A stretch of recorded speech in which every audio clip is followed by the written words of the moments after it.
ਖਬਰਾਂ ਦੇ ਵੱਲ ਆਈਏ ਤੇ ਸ਼ਰਮਾ ਜੀ, ਸ਼ੁਰੂਆਤ ਕਰੀਏ ਆਪਾਂ ਕਾਂਗਰਸ ਦੀ ਪੋਲਿਟਿਕਸ ਤੋਂ। ਚੰਨੀ ਜਿਹੜੇ ਕਿ ਪਿਛਲੇ ਦਿਨਾਂ ਦੇ ਵਿੱਚ ਖਾਸੀਆਂ ਚਰਚਾਵਾਂ ਦੇ ਵਿੱਚ ਰਹੇ ਨੇ, ਸਾਬਕਾ ਮੁੱਖ ਮੰਤਰੀ ਨੇ, ਮੈਂਬਰ ਪਾਰਲੀਮੈਂਟ ਵੀ ਨੇ।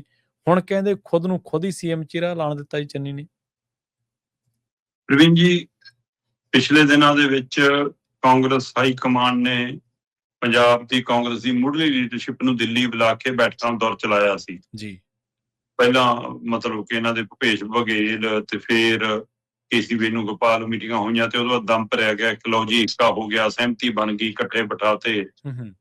ਤੇ ਅਜੇ ਉਹਨਾਂ ਗੱਲਾਂ ਨੂੰ ਬੂਰ ਨਹੀਂ ਪਿਆ ਸੀ ਕਿ ਕਿਆ ਮਾਮਲੇ ਜ਼ਿਆਦੇ ਭਾਗੇ, ਕਾਕਰੋਚ ਜਨਤਾ ਪਾਰਟੀ ਵਾਲੇ, ਪ੍ਰਦਰਸ਼ਨ ਵਾਲੇ, ਪੇਪਰ ਲੀਕ ਵਾਲਾ। ਜੀ। ਫਿਰ ਰਾਹੁਲ ਗਾਂਧੀ ਮੋਦੀ ਦੇ ਘਰ ਮੂਹਰੇ ਚਲੇ ਗਏ, ਕੁਝ ਸੰਸਦ ਮੈਂਬਰਾਂ ਨੂੰ ਲੈ ਕੇ ਹਗਾਮਾ ਹੋ ਗਿਆ ਤੇ ਉਸ ਤੋਂ ਬਾਅਦ ਸਰਕਾਰ ਬੈਕਫੁੱਟ ਤੇ ਆ ਗਈ, ਮੰਤਰੀ ਦਾ ਅਸਤੀਫਾ ਹੋ ਗਿਆ, ਪ੍ਰਧਾਨ ਮੰਤਰੀ ਦੀ ਵੀਡੀਓ ਆ ਗਈਆਂ, ਸੰਸਦ 'ਚ ਬਹਿਸ ਚੱਲ ਰਹੀ ਹੈ, ਕੱਲ ਦੀ ਸਰਕਾਰ ਘਿਰੀ ਹੋਈ ਮਹਿਸੂਸ ਕਰਦੀ ਆ, ਹੈ ਨਾ, ਹਮਲਾਵਰ ਹੋਣ ਦੀ ਕੋਸ਼ਿਸ਼ ਕਰਦੇ ਆ ਪਰ ਹਮਲਾਵਰ ਹੋ ਨਹੀਂ ਪਾ ਰਹੀ। ਉਹ ਸਾਰੀ ਸਥਿਤੀਆਂ ਦੇ ਵਿੱਚ ਇੰਝ ਲੱਗਿਆ ਕਿ ਲਓ ਵੀ ਪੰਜਾਬ ਕਾਂਗਰਸ ਦਾ ਮਾਮਲਾ ਤਾਂ ਨਿਬੜ ਜਾਏਗਾ, ਕਿਤੇ ਠੰਡੇ ਰਸਤੇ ਪੈ ਗਿਆ। ਪਰ ਅਜਿਹਾ ਨਹੀਂ ਹੋਇਆ ਜੀ। ਪਹਿਲੀ ਗੱਲ ਤਾਂ ਇਹ ਕਿ ਦਿੱਲੀ ਜਿਹੜੀਆਂ ਬੈਠਕਾਂ ਹੋਈਆਂ ਉਹ ਦਿਖਣ ਨੂੰ ਬੈਠਕਾਂ ਸੀਗੀਆਂ, ਅੰਦਰ ਤਾਂ ਤਕਰਾਰ ਹੀ ਹੋਈ ਸੀ। ਆਪਾਂ ਉੱਥੇ ਵੀ ਗੱਲ ਕੀਤੀ ਸੀ ਪਹਿਲਾਂ ਵੀ ਕਿ ਉਸ ਬੈਠਕ 'ਚ ਵੀ ਚੰਨੀ ਨੇ ਇੱਕ ਵਾਰ ਆਪਣੇ ਅਸਤੀਫੇ ਦੀ ਪੇਸ਼ਕਸ਼ ਕਰਤੀ ਸੀ ਕਿ ਮੇਰੇ ਤੋਂ ਚੇਅਰਮੈਨ ਹੀ ਲੈ ਲਓ, ਮੈਨੂੰ ਨਹੀਂ ਲੋੜ। ਗੱਲ ਤਾਂ ਇੱਥੋਂ ਤੱਕ ਵੱਧ ਗਈ ਸੀ ਕਿ ਕੇਸੀ ਵੇਣੂਗੋਪਾਲ ਮੀਟਿੰਗ ਛੱਡ ਕੇ ਚਲੇ ਗਏ ਸੀ, ਤਕਰਾਰ ਬਹਿਸ। ਜੀ। ਤੇ ਚੰਨੀ ਵੀ ਫਿਰ ਉੱਠ ਕੇ ਨਾਲੇ ਬਾਹਰ ਆ ਗਈ ਸੀ। ਮਤਲਬ ਉੱਥੇ ਮਾਮਲਾ ਨਿਬੜਿਆ ਨਹੀਂ। ਚਲੋ ਪਰ ਨਾ ਨਿਬੜਿਆ ਹੋਵੇ, ਪਰ ਉਹ ਤੋਂ ਬਾਅਦ ਇਹ ਸੀਗਾ ਕਿ ਸ਼ਾਇਦ ਹੁਣ ਠੰਡ ਵਰਤ ਗਈ, ਹੁਣ ਚੁੱਪਚਾਪ ਆਪਣਾ ਕੰਮ ਕਰਨਗੇ। ਪਰ ਜੋ ਦ੍ਰਿਸ਼ ਦਿਖ ਰਹੇ ਨੇ ਉਹਦੇ ਹਿਸਾਬ ਨਾਲ ਤਾਂ ਇਹ ਇਕੱਠੇ ਤੁਰ ਹੀ ਨਹੀਂ ਸਕਦੇ ਜੀ। ਦਿੱਲੀ ਦੇ ਵਿੱਚ ਚੱਲ ਰਹੇ ਮਾਨਸੂਨ ਸੈਸ਼ਨ ਦੇ ਦੌਰਾਨ ਸੰਸਦ ਦੇ ਬਾਹਰ ਪੰਜਾਬ ਕਾਂਗਰਸ ਦੇ ਮੈਂਬਰ ਪਾਰਲੀਮੈਂਟ ਇੱਕ ਪ੍ਰਦਰਸ਼ਨ ਕਰਨ ਲਈ ਪੋਸਟਰਾਂ ਦੇ ਰਾਹੀਂ ਸੁਨੇਹਾ ਦੇਣ ਲਈ ਖੜੇ ਹੁੰਦੇ ਨੇ। ਉਹ ਦੋ ਤਰੀਕੇ ਨਾਲ ਹੁੰਦੇ ਨੇ ਜੀ ਕਿ ਇੱਕ ਤਾਂ ਜੀ ਪੰਜਾਬ 'ਚ ਪੇਪਰ ਲੀਕ ਹੋਏ ਨੇ ਜੀ, ਇਹਨਾਂ ਤੇ ਵੀ ਕਾਰਵਾਈ ਕਰੋ ਜੀ। ਦੂਜਾ ਜੀ ਪੰਜਾਬ ਦੇ ਵਿੱਚ ਮਜ਼ਦੂਰਾਂ ਦੇ ਉੱਤੇ, ਸਫਾਈ ਕਰਮੀਆਂ ਦੇ ਉੱਤੇ ਪੁਲਿਸ ਨੇ ਜੋ ਵਹਿਸ਼ੀਪਣਾ ਦਿਖਾਇਆ, ਲਾਠੀ ਚਾਰਜ ਕੀਤਾ, ਉਹ ਕਾਰਵਾਈ ਕਰੋ ਜੀ। ਏਦਾਂ ਪੋਸਟਰ ਲੈ ਕੇ ਖੜੇ ਹੁੰਦੇ ਨੇ। ਪਰ ਕਾਂਗਰਸ ਦੇ ਕੋਲ ਤਾਂ 7 ਮੈਂਬਰ ਪਾਰਲੀਮੈਂਟ ਨੇ। ਸਹੀ ਹੈ। ਤੇ ਉੱਥੇ ਖੜੇ 4 ਨਜ਼ਰ ਆਉਂਦੇ ਨੇ, ਰਾਜਾ ਵੜਿੰਗ, ਡਾਕਟਰ ਅਮਰ ਸਿੰਘ, ਗੁਰਜੀਤ ਔਜਲਾ ਤੇ ਘੁਬਾਇਆ। ਧਰਮਵੀਰ ਗਾਂਧੀ ਨਾਲ ਨਹੀਂ ਖੜਦੇ, ਪਰ ਖਾਸ ਸਭ ਦੀਆਂ ਨਜ਼ਰਾਂ ਰਹਿੰਦੀਆਂ ਨੇ ਸੁਖਜਿੰਦਰ ਰੰਧਾਵਾ ਤੇ ਚਰਨਜੀਤ ਚੰਨੀ ਤੇ, ਕਿ ਦਿੱਲੀ 'ਚ ਹੋ ਕੇ ਵੀ ਉਹਨਾਂ ਨਾਲ ਨਹੀਂ ਖੜੇ। ਜੀ। ਮਤਲਬ ਇਹ ਦਿੱਲੀ 'ਚ ਰਹਿੰਦਿਆਂ ਹੀ ਆਪਣੀ ਹਾਈ ਕਮਾਂਡ ਨੂੰ ਇਹ ਸੁਨੇਹਾ ਦੇ ਰਹੇ ਕਿ ਤੁਹਾਡੇ ਸਾਹਮਣੇ ਅਸੀਂ ਇਹਨਾਂ ਦਾ ਬਾਈਕਾਟ ਕਰਦੇ ਹਾਂ, ਅਸੀਂ ਨਹੀਂ ਇਹਨਾਂ ਨਾਲ ਖੜਨਾ। ਖਾਸ ਕਰਕੇ ਰਾਜਾ ਵੜਿੰਗ ਦਾ, ਕਿ ਰਾਜਾ ਵੜਿੰਗ ਨਾਲ ਸਾਡੀ ਦਾਲ ਨਹੀਂ ਗਲਣੀ। ਜੀ। ਇਹ ਗੱਲ ਦਿੱਲੀ ਤੱਕ ਨਹੀਂ ਰੁਕੀ। ਪੰਜਾਬ 'ਚ ਆ ਕੇ ਪਾੜੇ ਦੇ ਘਰੇ ਇੱਕ ਮੀਟਿੰਗ ਹੁੰਦੀ ਹੈ ਇਸ ਗਰੁੱਪ ਦੀ, ਚੰਨੀ ਧੜੇ ਦੀ, ਦਿੱਲੀ ਐਪੀਸੋਡ ਤੋਂ ਬਾਅਦ। ਬਿਲਕੁਲ ਜੀ। ਤੇ ਉਸ ਮੀਟਿੰਗ ਦੇ ਵਿੱਚ ਅਨਿਲ ਜੋਸ਼ੀ ਜਿਹੜੇ ਬੀਜੇਪੀ ਤੋਂ ਅਕਾਲੀਆਂ 'ਚ ਹੋ ਕੇ ਇੱਧਰ ਆਏ ਹੋਏ ਨੇ,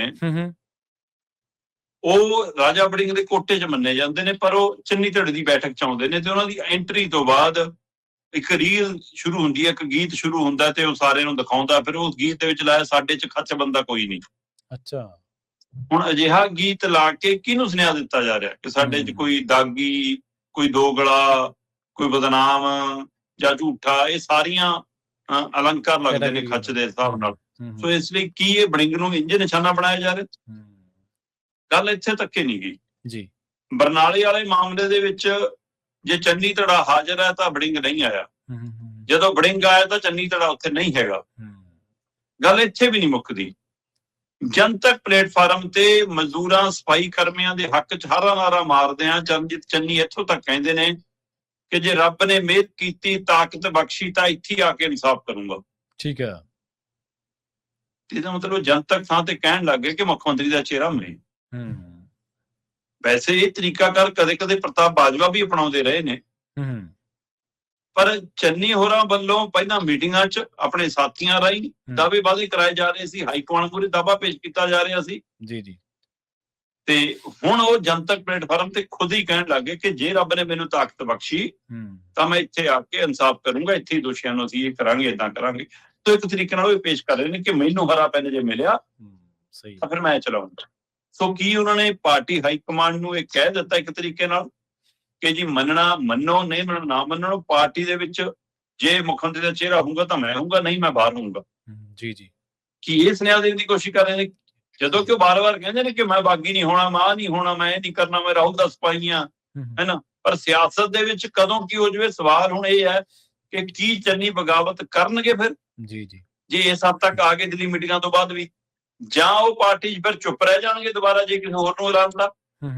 ਕੀ ਉਹਨਾਂ ਦਾ ਟਾਸਕ ਸਿਰਫ ਵੜਿੰਗ ਨੂੰ ਹਟਾਉਣਾ ਹੀ ਹੈ, ਆਪਣੇ ਆਪ ਨੂੰ ਮੁੱਖ ਮੰਤਰੀ ਚਿਹਰਾ ਐਲਾਨਣ ਚਾਹੇ ਨਾ ਐਲਾਨਣ, ਇਹ ਹੈ ਕਿ ਉਹ ਅਜੇ ਵੀ ਇਹੀ ਲੜਾਈ ਹੈ? ਪੰਜਾਬ ਹੋਰ ਮਸਲਿਆਂ 'ਚ ਦੋ ਚਾਰ ਹੋ ਰਿਹਾ ਹੈ। ਪੰਜਾਬ ਦੇ ਵਿੱਚ ਅਮਨ ਕਾਨੂੰਨ ਦੀ ਸਥਿਤੀ ਦਾ ਮਸਲਾ, ਪੇਪਰਾਂ ਦਾ ਮਸਲਾ, ਬੱਚਿਆਂ ਦਾ ਮਸਲਾ, ਨੌਜਵਾਨੀ ਦਾ ਮਸਲਾ, ਕਿਸਾਨੀ ਮਜ਼ਦੂਰੀ ਦਾ ਮਸਲਾ, ਪੁਲਿਸ ਸ਼ੱਦਤ ਦਾ ਮਸਲਾ, ਨਾ ਪੁਲਿਸ ਹਾਵੀ ਹੋ ਰਹੀ ਹੈ, ਪੁਲਿਸ ਰਾਜ ਵੱਲ ਵੱਧ ਰਹੇ ਆ, ਉਹ ਸਾਰੇ ਪਹਿਲੂ, ਆਰਥਿਕ ਮਸਲਾ, ਸਾਰਿਆਂ ਨੂੰ ਦਰਕਨਾਰ ਕਰਕੇ ਮੈਂ ਚਿਹਰਾ ਤੂੰ ਚਿਹਰਾ, ਮੈਂ ਚਿਹਰਾ ਤੂੰ ਚਿਹਰਾ ਕਾਂਗਰਸ ਦੇ 'ਚ ਉਲਝੀ ਤੋਂ ਅਜੇ ਤੱਕ ਬਾਹਰ ਨਹੀਂ ਹੈ। ਬਿਲਕੁਲ ਜੀ। ਦੂਜੀਆਂ ਪਾਰਟੀਆਂ ਭਾਵੇਂ ਤਿਆਰੀ ਕਰ ਰਹੀਆਂ ਅੰਦਰ ਖਾਤੇ ਪੰਜਾਬ ਦੇ ਜ਼ਮੀਨ ਤੇ ਵੀ ਤਿਆਰੀ ਕਰ ਰਹੀਆਂ, ਪਰ ਇਹਨਾਂ ਦੇ ਵਿੱਚ ਆਪਸੀ ਜਿਹੜਾ ਇਸ ਟਾਈਮ ਪਾਟੋ ਧਾੜ ਚੱਲ ਰਹੀ ਹੈ, ਉਹ ਕਿਤੇ ਰੁਕਣ ਦਾ ਨਾਂ ਨਹੀਂ ਲੈ ਰਹੀ।